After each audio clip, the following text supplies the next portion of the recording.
President Hoover, Mr. Chief Justice, my friends, this is a day of national consecration, and I am certain that on this day my fellow Americans expect that on my induction into the presidency I will address them with a candor and a decision which the present situation of our people impels.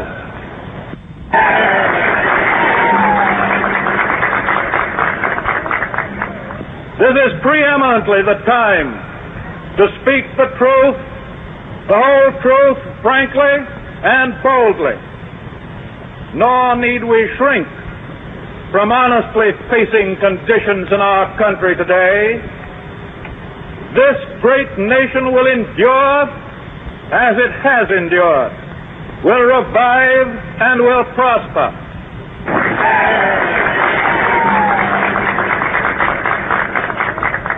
So first of all, let me assert my firm belief that the only thing we have to fear is fear itself. Nameless, unreasoning, unjustified terror which paralyzes needed efforts to convert retreat into advance. In every dark hour of our national life, a leadership of frankness and of vigor has met with that understanding and support of the people themselves which is essential to victory. And I am convinced that you will again give that support to leadership in these critical days. In such a spirit on my part and on yours, we face our common difficulties. They concern, thank God, only material things. Values have shrunk to fantastic levels, taxes have risen, our ability to pay has fallen, government of all kinds is faced by serious curtailment of income, the means of exchange are frozen in the currents of trade, the withered leaves of industrial enterprise lie on every side, farmers find no markets for their produce, and the savings of many years in thousands of families are gone. More important, a host of unemployed citizens face the grim problem of existence, and an equally great number toil with little return. Only a foolish optimist can deny the dark realities of the moment. And yet our distress comes from no failure of substance. We are stricken by no plague of locusts. Compared with the perils which our forefathers conquered because they believed and were not afraid, we have still much to be thankful for. Nature still offers her bounty, and human efforts have multiplied it. Plenty is at our doorstep, but a generous use of it languishes in the very sight of the supply. Primarily, this is because the rulers of the exchange of mankind's goods have failed through their own stubbornness and their own incompetence, have admitted their failure and have abdicated. Practices of the unscrupulous money changers stand indicted in the court of public opinion, rejected by the hearts and minds of men. True, they have tried, but their efforts have been cast in the pattern of an outworn tradition. Faced by failure of credit, they have proposed only the lending of more money. Stripped of the lure of profit by which to induce our people to follow their false leadership, they have resorted to exhortations, pleading tearfully for restored confidence. They only know the rules of a generation of self-seekers. They have no vision, and when there is no vision, the people perish.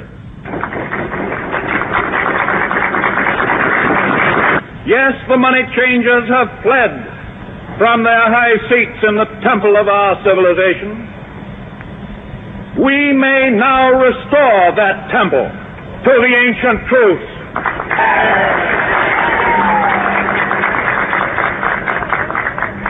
The measure of that restoration lies in the extent to which we apply social values, more noble than mere monetary profit. Happiness lies not in the mere possession of money. It lies in the joy of achievement, in the thrill of creative effort. The joy, the moral stimulation of work no longer must be forgotten in the mad chase of evanescent profit. These dark days, my friends, will be worth all they cost us if they teach us that our true destiny is not to be ministered unto, but to minister to ourselves, to our fellow men.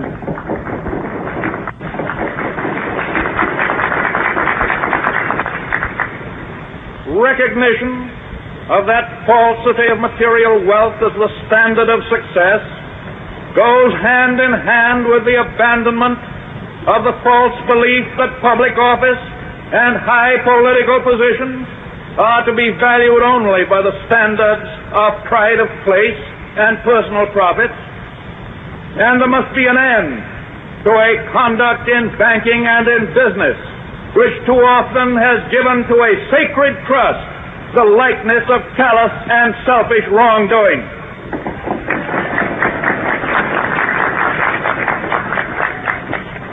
Small wonder that confidence languishes, for it thrives only on honesty, on honor, on the sacredness of obligations, on faithful protection, and on unselfish performance. Without them, it cannot live. Restoration calls, however, not for changes in ethics alone. This nation is asking for action, and action now.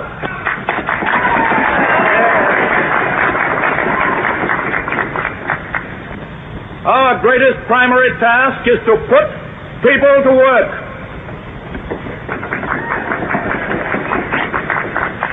This is no unsolvable problem if we face it wisely and courageously.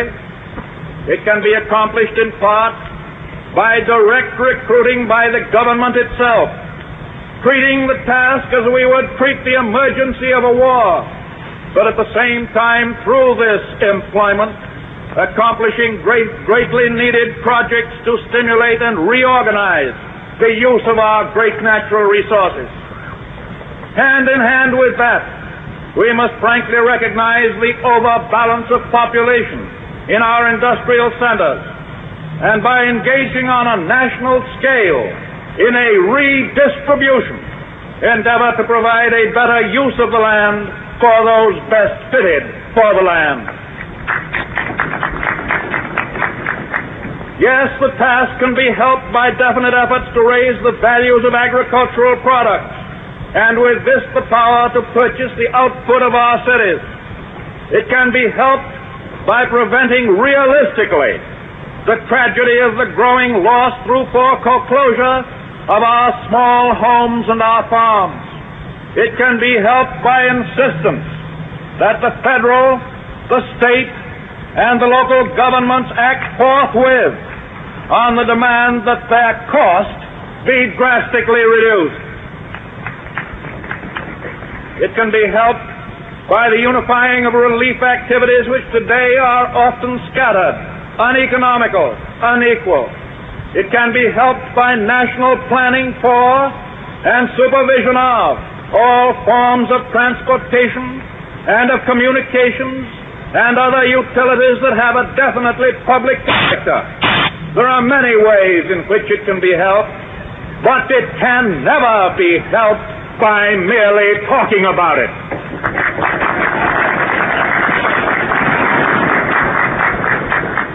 We must act quickly. And finally, in our progress towards a resumption of work, we require two safeguards against a return of the evils of the old order.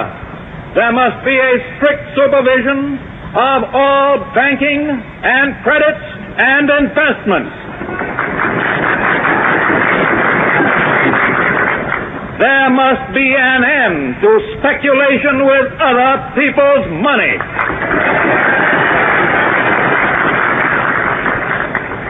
and there must be provision for an adequate but sound currency. These, my friends, are the lines of attack. I shall presently urge upon a new Congress in special session detailed measures for their fulfillment, and I shall seek the immediate assistance of the 48 states.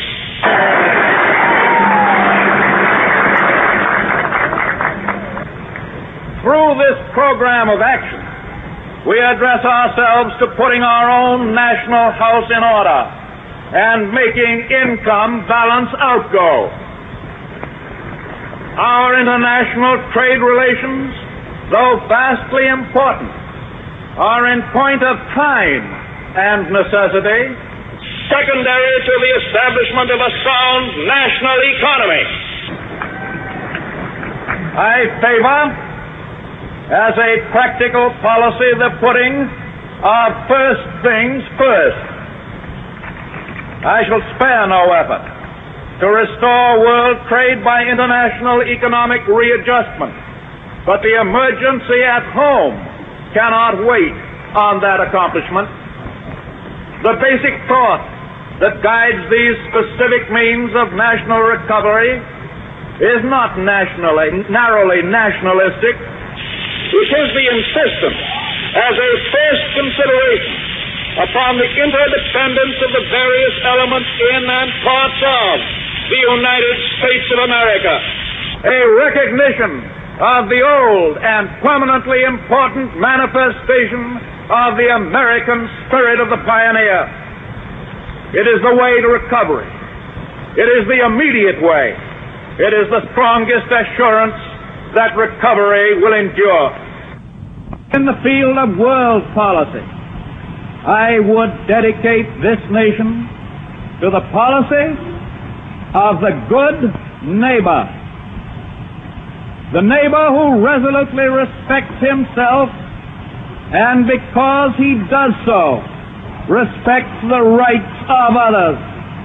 The neighbor who respects his obligations and respects the sanctity of his agreements in and with a world of neighbors. If I read the temper of our people correctly, we now realize, as we have never realized before, our interdependence on each other. That we cannot merely take, but we must give as well. That if we are to go forward, we must move as a trained and loyal army, willing to sacrifice for the good of a common discipline.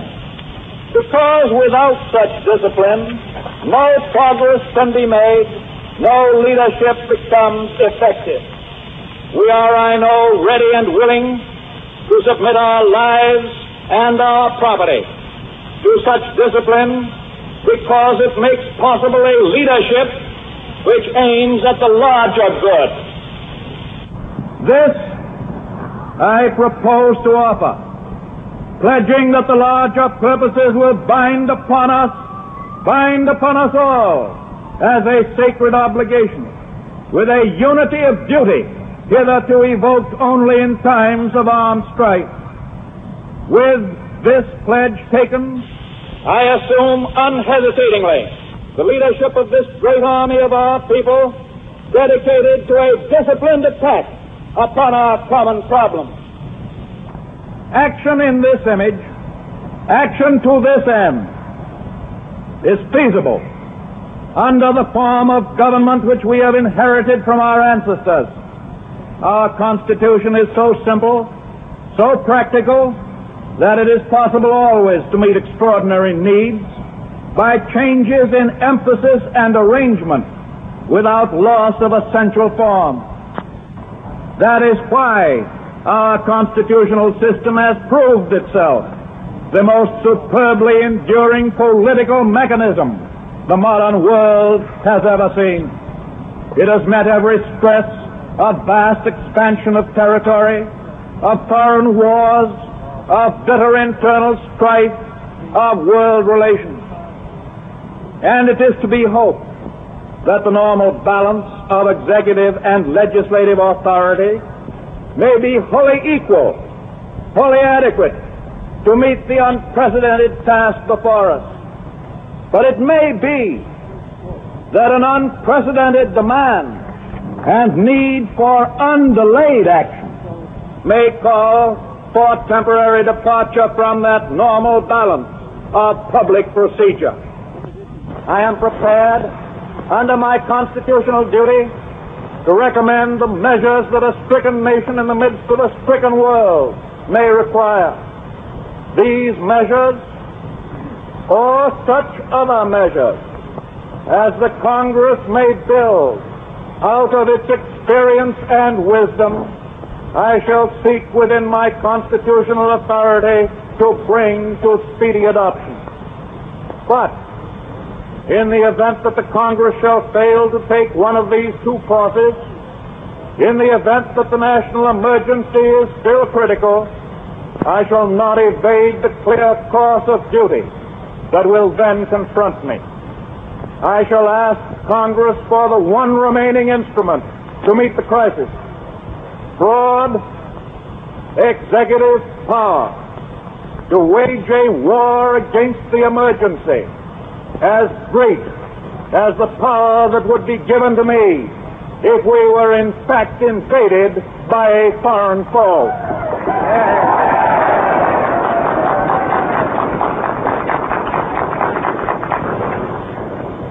For the trust reposed in me, I will return the courage and the devotion that befit the time. I can do no less. We face the arduous days that lie before us in the warm courage of national unity, with the clear consciousness of seeking old and precious moral values, with the clean satisfaction that comes from the stern performance of duty by old and young alike. We aim at the assurance of a rounded, a permanent national life. We do not distrust the future of essential democracy. The people of the United States have not failed. In their need, they have registered a mandate that they want direct, vigorous action.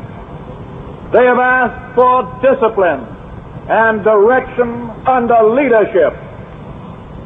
They have made me the present instrument of their wishes. In the spirit of the gift, I take it. In this dedication of a nation, we humbly ask the blessing of God. May He protect each and every one of us. May He guide me in the days to come.